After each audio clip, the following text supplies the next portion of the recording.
Hello, it's a pleasure to be with you again. I am Coach Bell and welcome to Coach's Corner on Business Compass. Today's tip is on how to handle critical feedback. As entrepreneurs, you need to be prepared to receive critical feedback because it helps you grow.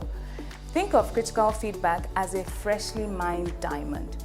That rock may be ugly to the naked eye at first, but after cutting and polishing it, it becomes the priciest and the most valued piece of stone in your hands. Critical feedback is like that, unpolished. At first, it looks ugly. But the vast majority of the time, that ugliness disappears once you see the value in it. It can help you improve. It can help you adapt the way you do things for the better.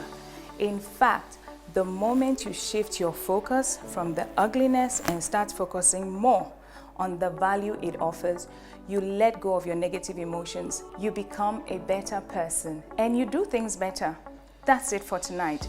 Let me share this quote by Donovan Bailey. One who is open to praise should be also open to criticisms. Thank you. Jeffrey needs structure. Perfect. Please pass it on to Jeffrey. But your structure, I think you need support because by your nature, artists are not really that structured. So don't be rigid on yourself, but seek help to be structured. You can be unstructured when you're designing, when you're visioning, when you're imagining. But in terms of your business bookkeeping, recognize that it is a business. And businesses only thrive and grow when they are structured. Yeah. They are a bit like babies. There must be a fixed time for eating. There must be a time for sleeping. Businesses only thrive on structure. And you've got a fantastic, fantastic business idea. It's so exciting. It's beautiful. It's everything we need to see and hear in the world. But we need you to get structured. Any parting comments, guys? Yeah, so for me, I think we set a big vision where we want to see use certain 100,000 tires. 100,000. So maybe start thinking of a bigger project, maybe carpet for a big institution that has a green. And schools. Schools and those institutions. Walkways, yeah. And start designing and put it out there for support to help you do that. And I'm sure we'll be able to achieve your target. So that would be my suggestion for wanting to achieve these targets. Yeah. So my final words for you just be stick to your story. Let that story come out as colorfully, as beautifully as you can. Sell that story. So the story of how you started, the story of the passion that drives the business, the story around each piece. And like Frank said, because you have a very ambitious vision, I'll say that go back and think about what product range you want to design into this strategy. So you know the different products, the different customers these products will be for, and how you're going to consistently communicate what your value proposition is. So if you're maintaining the value proposition of being the room doctor, then every time we think about you, that's the image that should come to our mind, that Jeffrey is a room doctor, and that's the service he provides. From the discussion, we've only talked about bracelets, and that seems to be your passion. So you also need to sit and look at all these product lines. How profitable are all these product lines to you? And then determine where you need to focus your resources and your energies better. And then in terms of structure, you're a sole proprietor, and I think that's good, but you need to do better at your bookkeeping. And like Mona said, you need a board of advisors, people who will teach you structure, who would support you with bookkeeping, who would hold you accountable and monitor your goals and see that there's growth, so that you're not just running on passion and you can't even pay yourself. Okay. So you need those people for you to be accountable to, and you can do better. Now, before we run out of time, we need to give you a truck. Guys, what are we giving? He's an amazing young man, very talented, I think he's very focused. Yes, very indeed. focused. He has that.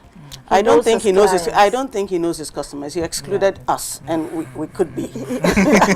We are not his primary. We are his secondary. But he does know his clients. Structure. Structure seems to be his problem. I'm not so sure it's structure. I think it's more of just the vision. He has something in mind, but that vision and how to get there. And I don't know whether it's structure that will get him there. I think the structure would have helped him, because somebody would have called him to order in terms of the visioning and the clarity and the goals. Yes. But when you don't have structure, you can never grow without structure. And he really wants to grow. He does want to grow. I think structure is the key to his growth. And he needs to get collaborators. He's working on his own. The structure. He needs people who will help him to get there. Okay. So we go with structure. Yeah. We're going to bring you back next year, and we'll see a more structured Lamond, and hopefully a bigger Lamond. Yeah? This is your special purpose vehicle to take you into a structured... into the world, like your name. Wow. This is arrow glass, though. So, Nana, we've been through your entire business operations. I wish we had more time, but is there anything else you wanted us to touch on? Even if we don't have enough time here, we'll sit with you after. Well, I think it has been a great show, and the things I've learned here has helped me a lot. Sitting down and listening to you, elaborating on bookkeeping and all those things, I think it was going to help me a lot to push up my business. Okay, we'll be checking up on you. So what we do is we take the cocoa hacks and put it in tea bags. So we have cocoa tea. Oh, really? We have cocoa nips. Lovely. That you can use as snack. And we have cocoa powder. So you buy a set. It's a mug, a tea, cocoa nips. You can take as a snack, and cocoa powder. And that has really saved us during this COVID season. So there's so many opportunities. There are so many opportunities. Oh, okay. You don't have a problem. You just need a strategy. Yes. Okay, we need to wrap up. Is there anything else you want us to address?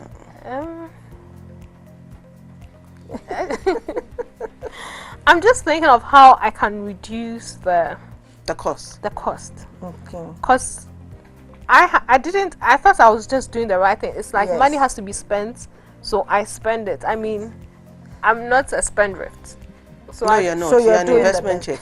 So Akuya, there is nothing wrong with spending, but spending for the right purpose and making sure that you are getting productivity and return on it.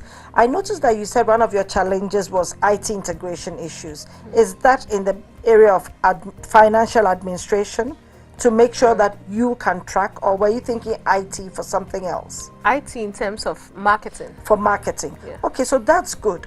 But if because you that would also boost revenue. Yes, if you also perhaps had an improved system in your business, a cost system, it may help you to easily track your costs as you've been tracking your revenue. Revenue is so easy to track, but costs, sometimes you can have hidden costs.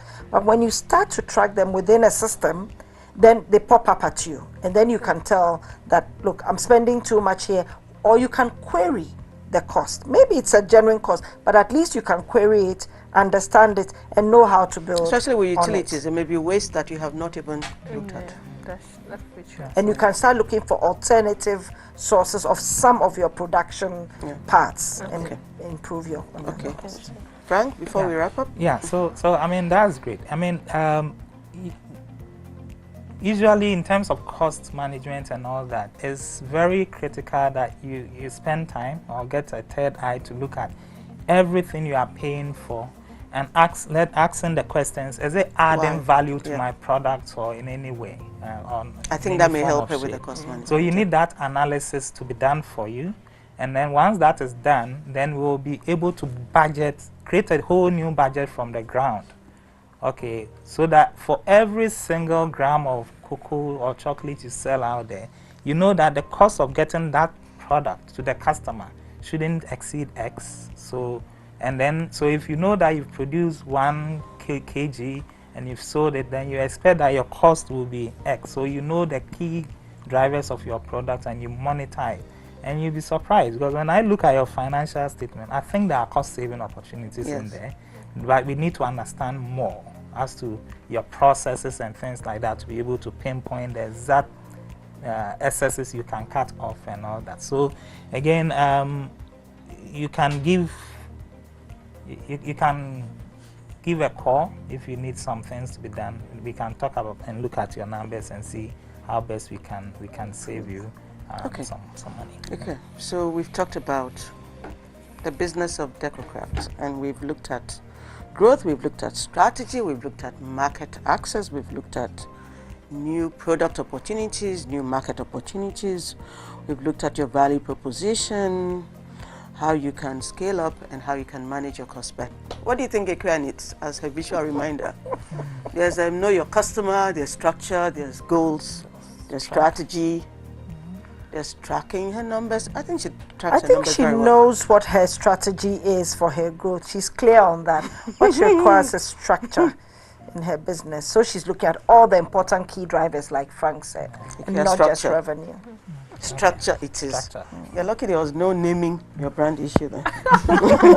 It's all part of structure. It's all part of structure, okay. You have the right structures, you print the There you right go, let me- labels. Yeah. Your Your side. mirrors are up. Yeah, so she can really look behind and look forward at the same time. That's There cute. you go. Okay, thank you so Well much. done. The one thing I would want to tell you is that these types of ties you've done, the middle and the top class won't buy these. But the export market may love this. They Yeah, actually love yes, the export market may love it, and then the lower market may love it because of the kind of materials you've used. So go out there and research. If you have to go abroad to bring your materials in, do it, because that is what will make you stand out. Yeah.